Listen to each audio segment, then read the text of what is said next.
Good evening, ladies and gentlemen, and welcome to a news edition. These are the headlines. The President of the Republic, Abdelmajid Tebboune, congratulates the champion Nassima Saifi after winning the gold medal and breaking a Paralympic record at the Paris Paralympic Games.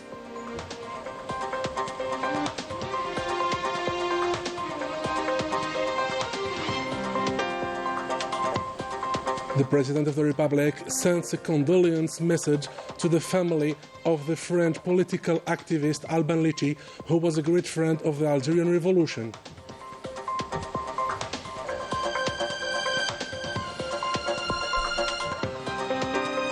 On the 70th day of the electoral campaign, the popular gatherings and the neighborhood meetings are still ongoing across the country to promote the electoral programs of the candidates and gain the trust of the voters.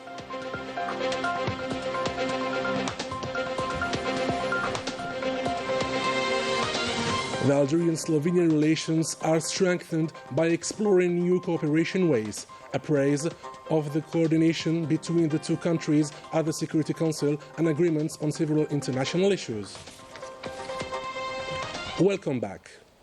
The President of the Republic, Abdelmajid Tebboune, congratulated today the Algerian Paralympic champion Nassima Saifi, who clinched the gold medal in the discus throw event F57 as part of the 17th Paris Paralympic Games.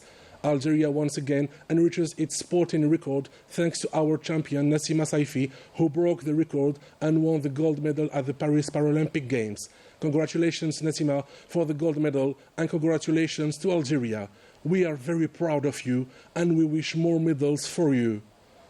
For your teammates, the President of the Republic wrote on his social media account. A first gold medal for Algeria. Our athlete Nassima Saifi offered Algeria its first gold medal by breaking a Paralympic record with a 35.55-meter distance at the discus throw F57 at the Paris Paralympic Games. Congratulations to our champion and good luck to the other athletes.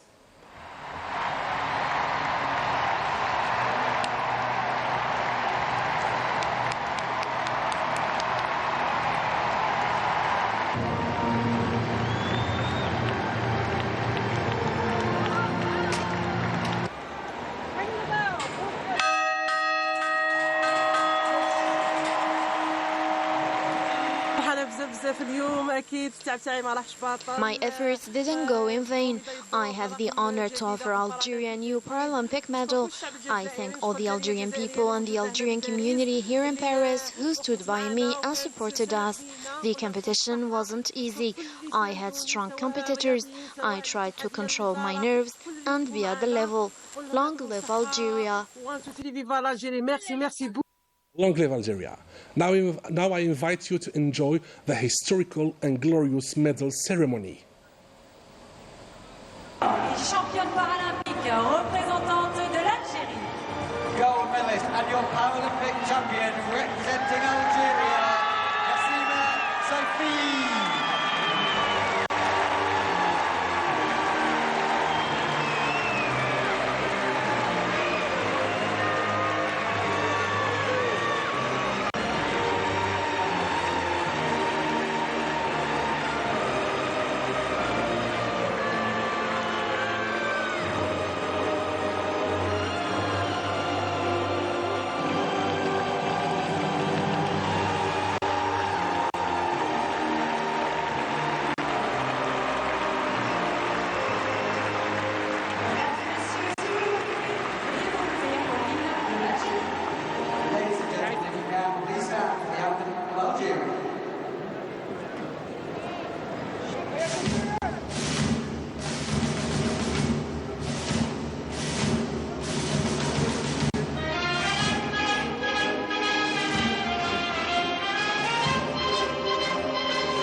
The President of the Republic, Abdelmajid Tebboune, sent today a condolence message to the family of the French political activist Alban Lichi, who passed away on Thursday.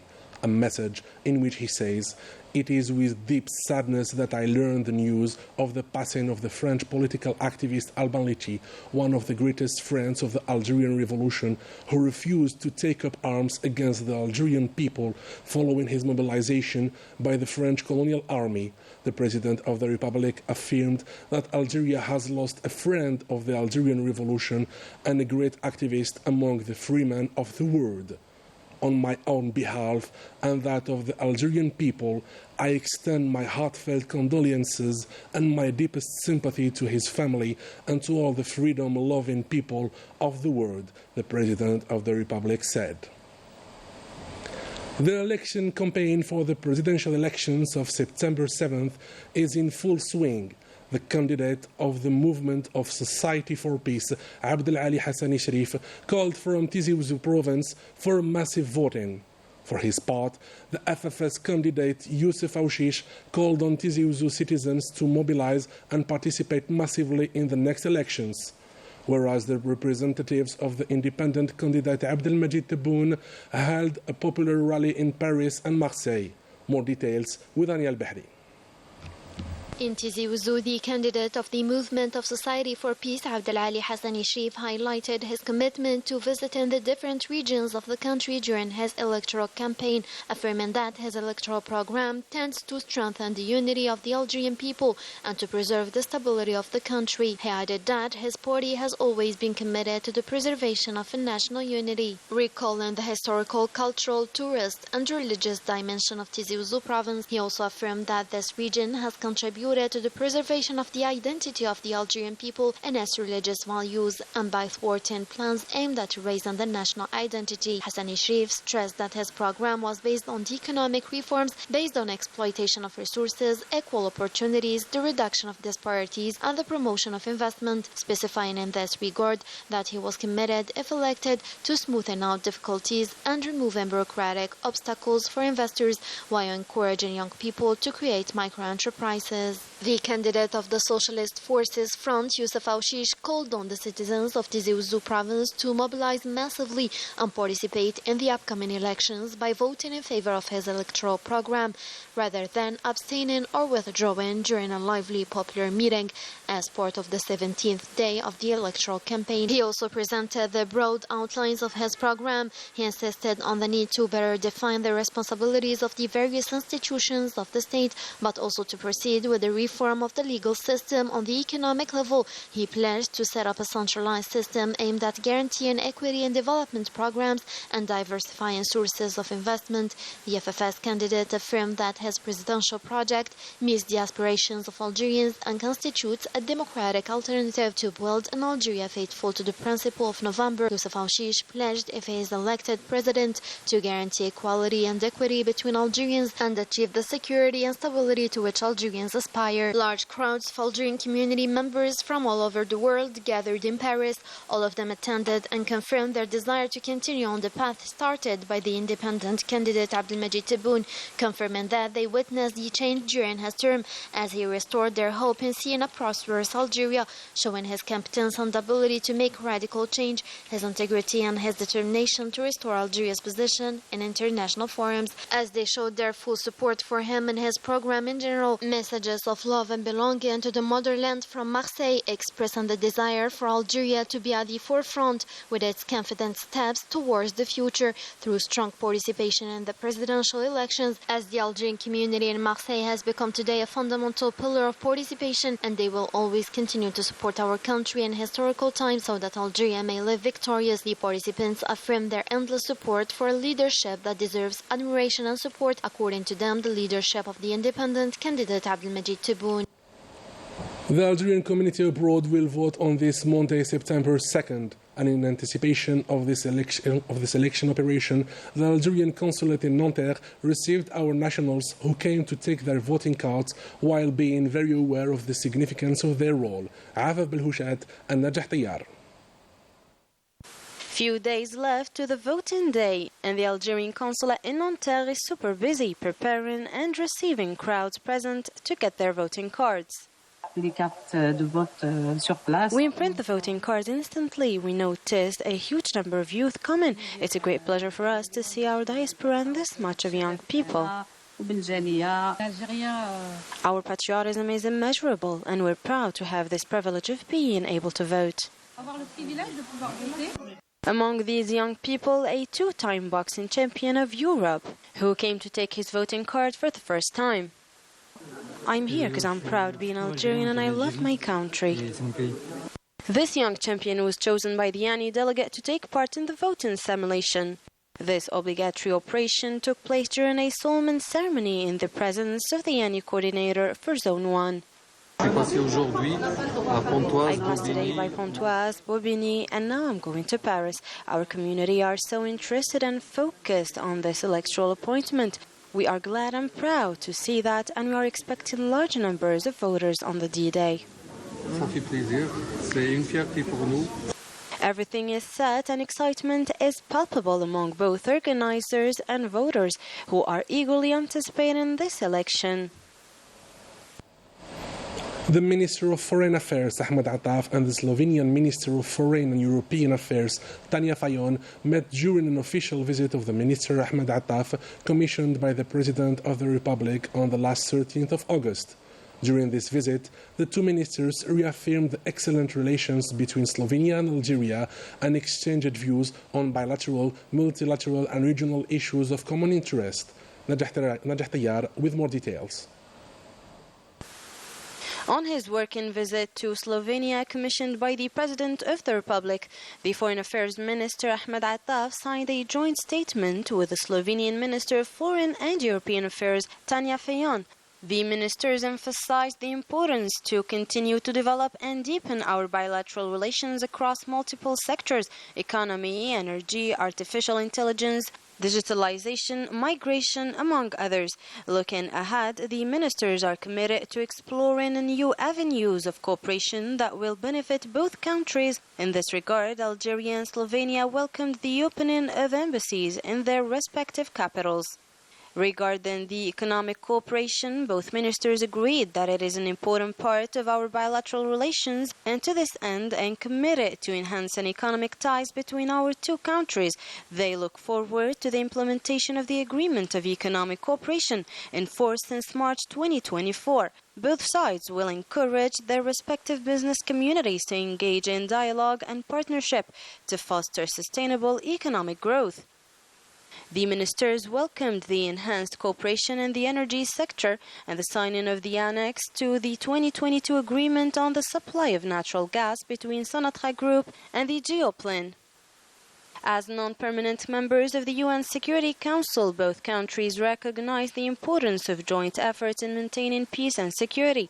During our tenures, we will continue to work closely together on regional and international issues of common concern. The two ministers commended the coordination between their countries' delegations in the Security Council, particularly on the Palestinian question. In this context, they urgently called for an immediate and sustainable ceasefire in Gaza, the release of hostages and detainees, the full withdrawal of the Zionist forces from the Gaza Strip, and safe and unimpeded humanitarian access to Gaza, in line with the relevant Security Council resolutions. They also called for credible steps towards a lasting solution to the conflict, firmly grounded in a two-state solution. Regarding the question of Western Sahara, both ministers emphasized their country's long-standing support for the UN-led process, including the personal envoy of the United Nations, Secretary General, and MINURSO, with the aim of reaching a just, lasting and mutually acceptable political solution based on compromise, which will provide for the self-determination of the people of Western Sahara in accordance with all the resolutions of the General Assembly and the Security Council on the question of Western Sahara, and with the principles and purposes of the Charter of the United Nations. The ministers expressed deep concern about the war against Ukraine, which continues to inflict immense human suffering, death and destruction. They underlined the need for a just and lasting peace in the line with the principles of the UN Charter and the international law. Aside to all these points agreed on in the statement, the two friendly countries strongly agree on one position towards the Sahrawi cause, which is the full support, thus exposing the Moroccan media lie that claims Slovenia recognition to Morocco's illegal occupation to Western Sahara, and reaffirming their complete backing to the Sahrawi cause and the Sahrawis' people's right to self-determination in accordance with the international legitimacy. The genocide against the Palestinian people is still ongoing. During the last 24 hours, the Zionist entity committed 5 massacres in the Gaza Strip, killing 80 Palestinians and injuring hundreds of others. At the dawn, the Zionist army killed 40 Palestinians, thus increasing the number of massacres against the Palestinian people to 3,537 since the beginning of the barbaric attacks on Gaza. The sanitary situation is still catastrophic, and as diseases and pandemics similar to polio are spread over the besieged enclave. After intensive and international efforts, a vaccination campaign was launched through several centers in the north and the south of Gaza. In the West Bank, 21 Palestinians were murdered and 10 were injured by the Zionist army.